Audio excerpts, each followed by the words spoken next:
Naka long sleeve na, nakakalo pa o duna pa'y shades. Pila lang ka na sa mga pamaagi ni Elvin Tutanya aron proteksyonan ang kaugalingon sa sobrang kainit.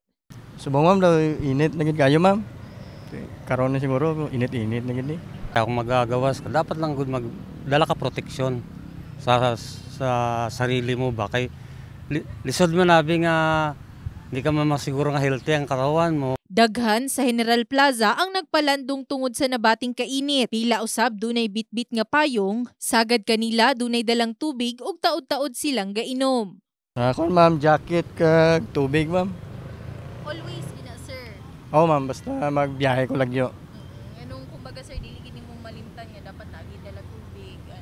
Kaya yung tubig gabi ma'am makabulig yapon ni kung init kay hindi ka ma-dehydrates ma'am. Kung maka-ready jud ko maggawas og ingani nga init, magdala kog tubig nga dili pud kayo tugnaw ingana. Tapos mag-ingani nga suot kay ano mo kayo ng sakit kayo sa panit ang init ba. Sumala pa sa Philippine Atmospheric, Geophysical and Astronomical Services Administration kun pag-asa Jansan, anaa sa 41 degrees Celsius. Ang heat index nga nasinatian sa Jansan, Abril 20 ning tuiga. Pinakataas kining natala nga heat index sa pagkakaron sa syudad ug posibleng mutaas matud pa kini sunod simana.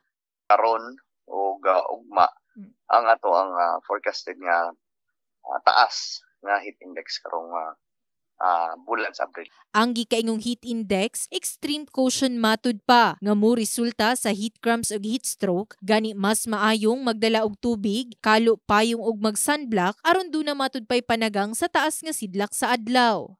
In the heart of changing lives, kini si Liza Labajo, Brigada News.